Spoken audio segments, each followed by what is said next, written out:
Thank you, Rick, and thank you for your leadership. Rick Scott, as you know, prior governor, led a big state of Florida, did some transformational things in terms of the economy there, reforming government. And I remind him of this, that when he was running for governor in 2010, we campaigned together down in Florida. And he said I was the only senator that campaigned for him in Florida for governor in 2010. But he's been, and not only does a fabulous job there, been a great addition to the United States Senate.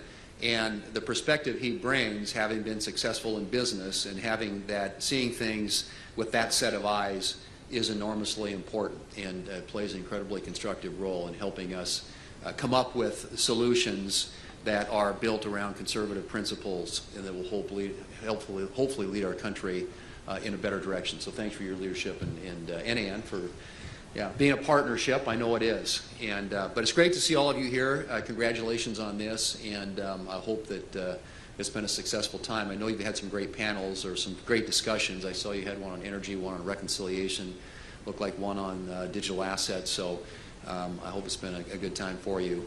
Rick's right. When you come in at the beginning of a new administration, you end up dealing with a lot of personnel issues. And I remind people that the Senate spends 2/3 of its time, if you can imagine that, on personnel. There are 1,100 executive branch positions that come through the Senate for confirmation, and then you add all the judges on top of that. And there are people who don't get into their positions in an administration sometimes until the 3rd year of a 4-year term, which is really unfortunate. And so the Senate's kind of the human resources factory that does all that. And the cabinet level, or cabinet positions, there are about 20 of those, they're all 30 hours. So when the president nominates someone, they have a confirmation hearing in front of the relevant committee. The committee reports them out, hopefully favorably to the floor, and then we take them up on the floor. But if the Democrats use the procedural tools that are available to them, and they have, they can slow it down and stall it. And so in this case, on a cabinet level, the nomination comes to the floor. If the Democrats block consideration of it, we have to file cloture. Well, you have to have a vote on cloture, to invoke cloture. And there's a day between the time you file and the time you can actually vote on it. And then after if you invoke cloture, then it's another 30 hours the Democrats can use to slow things down. But we've kind of just kept pounding through and gotten the president's team in place, at least at that higher level. Now we're starting to work on deputy administrators or deputy secretaries and sub-cabinet officials. But 1,100 is a lot. And I don't think when the founders came up with advice and consent, they were thinking about 1,100 positions in the executive branch. But it consumes a lot of our time. The rest of our time, we're trying to focus on the president's agenda. And we're working closely with the White House team, with our colleagues in the House. The House has a very narrow majority, which makes it challenging on a good day. And just to get that 218 that Rick alluded to. And those really are the relevant numbers when it comes to the math. Even with reconciliation, which is a procedure that can only be used when you have basically unified control of the government, and we have House, Senate, and White House, which is unusual. If you go back in the last century, there have only been 5 times in history where Republicans have had House, Senate, and White House together at the same time. And 4 of those 5 times, it only lasted for 2 years. The other time it lasted for 4 years. Now, we want to defy that trend and make sure we keep the majorities in 2026, but it does give you a sense that there is a clock running here and that we have a limited amount of time in which to get a lot of things done. And so as we think about that, and the ability to use budget reconciliation, which does enable us to pass consequential legislation at a 51-vote majority as opposed to a 60-vote majority, we're trying to figure out how to make that process as expansive as possible. And we are somewhat limited in the Senate. There are laws and rules around how you can use reconciliation. And then, of course, we have to litigate this in front of the parliamentarian to determine whether or not some of our ideas actually are things that can pass the quote, Byrd rule test, which is a 6-part test that is the test that imposes the limitations on how we can use it. But we are working aggressively on that front. And as you've probably heard from other speakers today, and perhaps from Rick, there's differences obviously between the House and the Senate right now with regard to how we deal with tax policy. In the Senate, I think the majority position is, I'm not sure, it's certainly not unanimous. We have a few people who might not agree with this, but I think the consensus position in the Senate is we want to make the Trump tax cuts from 2017 permanent. and which requires that we use a certain baseline. And this is inside Washington speak for, and most people outside the Beltway don't care about this, but current policy baseline versus current law baseline. Current policy baseline gives us a lot more flexibility on what we can do in the tax space, including incorporating some of the President's ideas in addition to extending the current law. But we think permanence makes sense for the economy, and what I think on the business side at least, the tax policy ought to be about economic growth. You want to have policies in place that are designed to grow and expand the economy, create better paying jobs. And of course, when that happens, people are making money, they're taking realizations, and they're paying taxes. And so tax revenue goes up. The rule of thumb is that for about every 1% increase in GDP, you get about an additional $3 trillion in additional tax revenue over a 10-year period. So we want to have pro-growth policies on the tax side, on the regulatory side, on energy, and then we've got to start doing something to constrain the rate of growth, restrain the rate of growth on the spending side. We're $38 trillion in debt.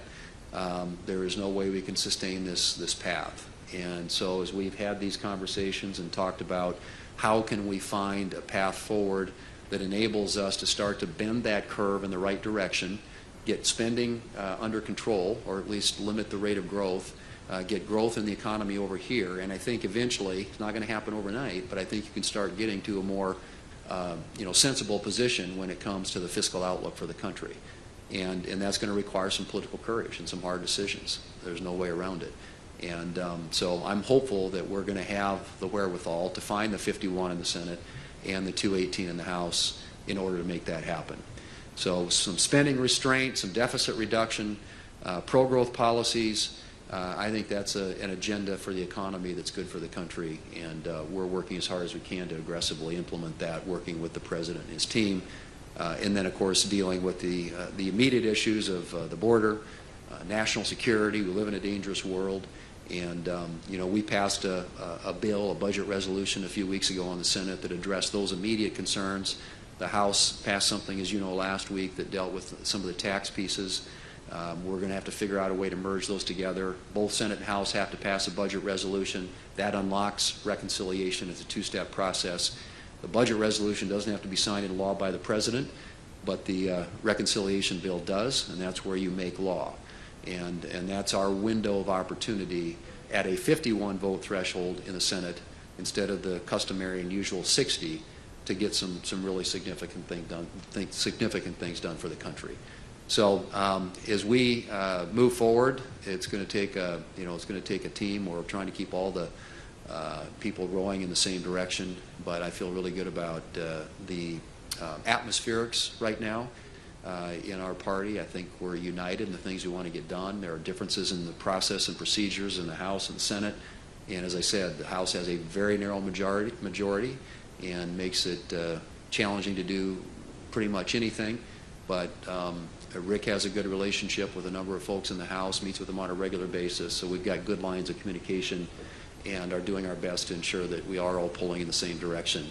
And I think that's good for the country. I mean, I always think that if you have a sort of set of governing principles, and for me, and I think for most, a lot of our Republicans and conservatives around the country, it's limited government, limited but effective government.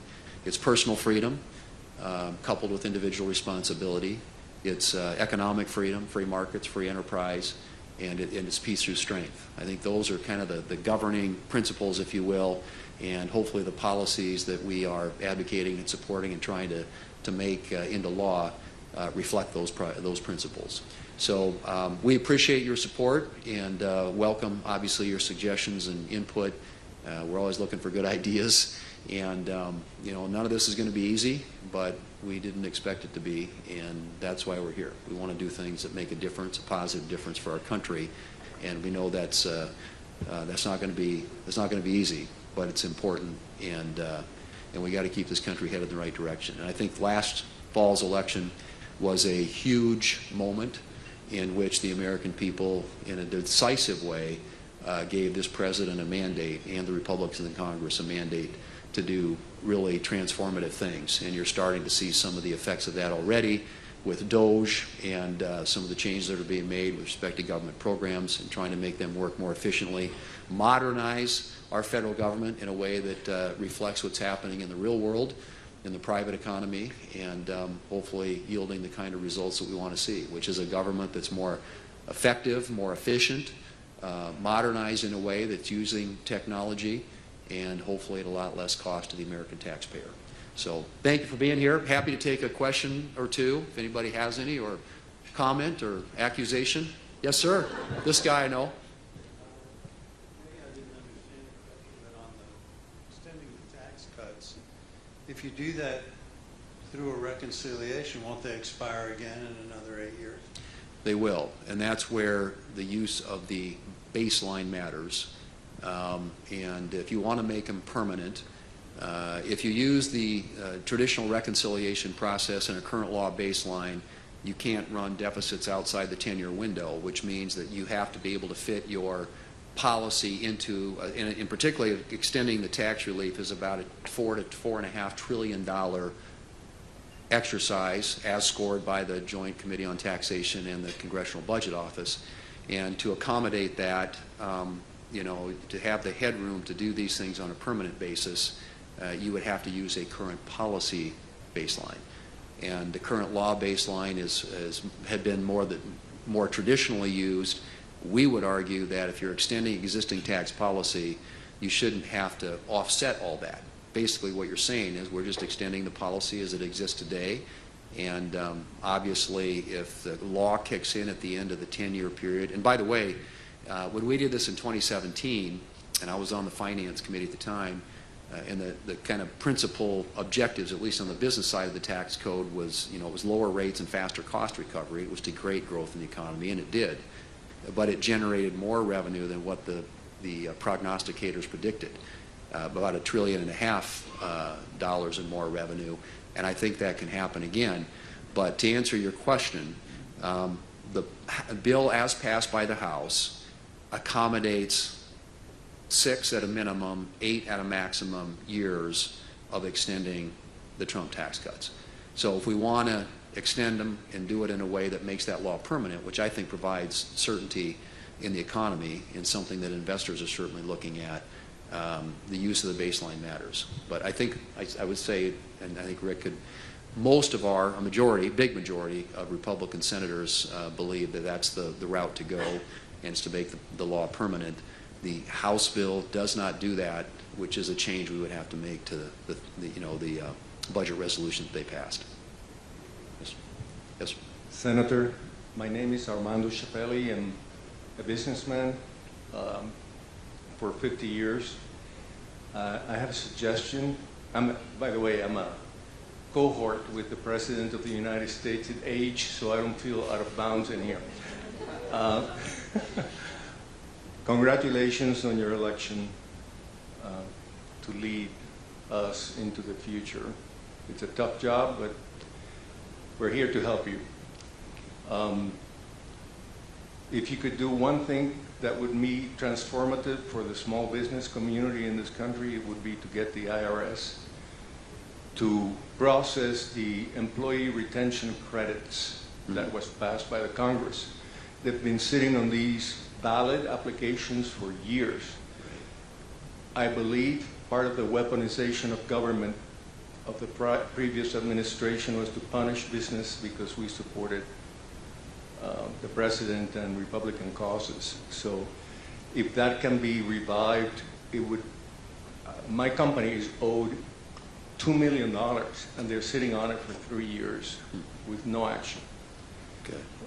It could put us out of business very easily if they don't pay. And, you know, I didn't invent this law. Nobody, the Congress and the Senate passed it, and it would be great if we could activate it. Okay. Well, and where do you live, by the way?